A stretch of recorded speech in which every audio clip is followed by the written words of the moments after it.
Hello friends, चलिए नक्षत्र और योनि पे चर्चा करते हैं। आपने पंचांग देखा होगा ना।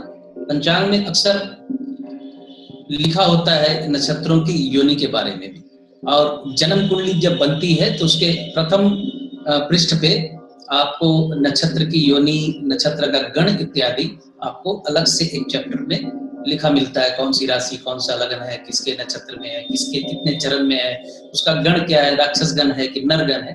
तो ये नक्षत्रों की योनि, कौन सा नक्षत्र किस योनि का है, ये बहुत ही महत्वपूर्ण बिंदु है वैदिक ज्योतिष का और ज्योतिषी फलादेश में। इसको आपने बहुत ही गंभीरता से और काफी अच्छे से इसको समझना है, और इसका जो इफेक्ट है, इसका जो इम्पैक्ट है, वो तो इशारा करूंगा, बाकी जितना आप समझ सकें। तो आइए बात करते हैं कौन सा नक्षत्र किस योनि का प्रतिनिधि होता है। पहला, अश्व योनि।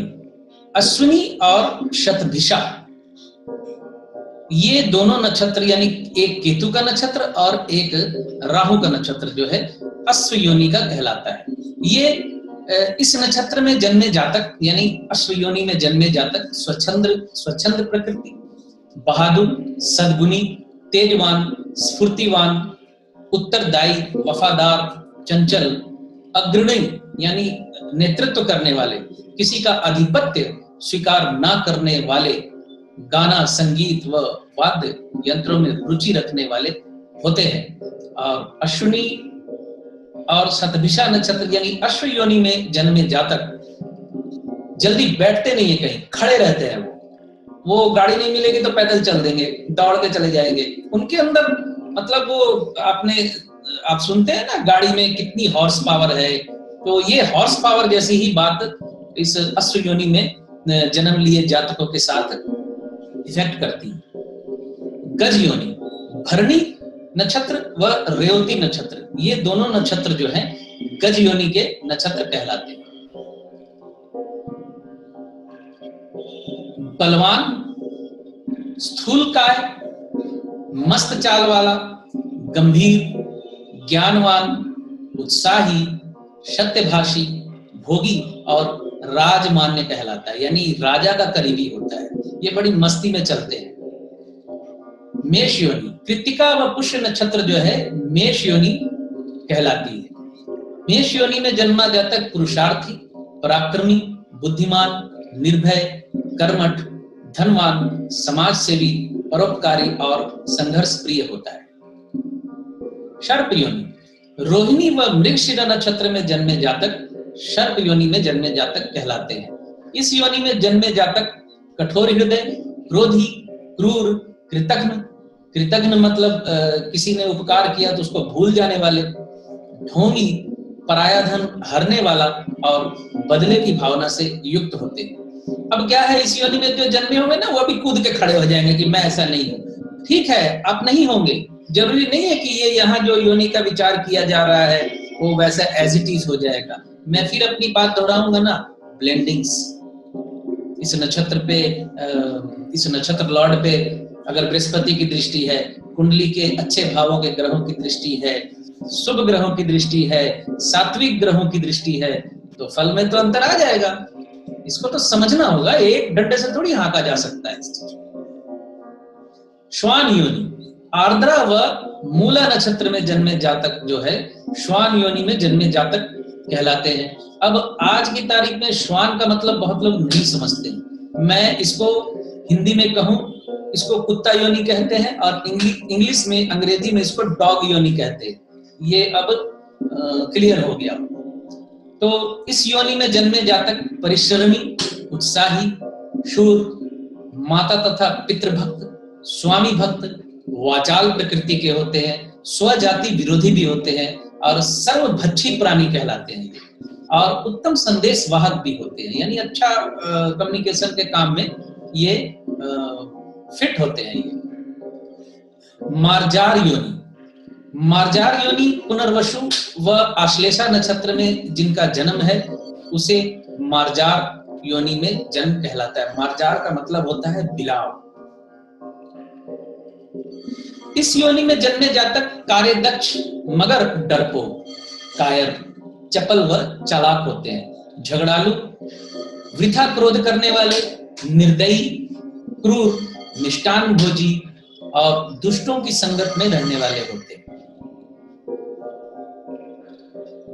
मूषक योनि, मघा व पूर्वा फाल्गुनी नक्षत्र में जन्मे जातक मूषक योनि में जन्मे जातक कहलाते हैं। इस योनि में जन्मे जातक बुद्धिमान, धनवान, मदरहित, कार्य के लिए सदा तैयार, अविश्वासी और स्वार्थी होते हैं, यानी इन पे विश्वास नहीं किया जा सकता और स्वार्थी चरित्र होता है। और मूषक योनि में जन्मे जातक, चूहे की जो आदत होती है ना करते रहने की, इस योनि में जन्मे जातक भी हर जगह कुछ ना कुछ खोदते रहते हैं, यानी कुछ ना कुछ डिस्टर्ब करते रहेंगे। गौ योनि, उत्तरा फाल्गुनी व उत्तरा भाद्रपद, ये दोनों नक्षत्र में जन्मे जातक को गौ योनि में जन्मा कहा जाता है। इस योनि में जन्मे जातक उत्साही, प्रसन्नचित्त, सुखी, सुंदर, स्त्री प्रिय, स्त्रियों के प्रिय, उदार, परोपकारी, विनम्र, वाक्पटु और सज्जन व्यक्ति होते हैं। महिष योनि, महिष योनि में जन्मे जातक हस्त व स्वाति, यानी हस्त व स्वाति नक्षत्र जो है इसकी योनि महिष योनि होती है। स्थूलकाय, धनवान, बहुभोजी, बातुनी, मदबुद्धि, आलसी, मंदगति युक्त व अड़ियल स्वभाव के होते हैं। व्याघ्र योनि, चित्रा व विशाखा नक्षत्र में जन्मे जातक को व्याघ्र योनि में जन्मा कहा जाता है।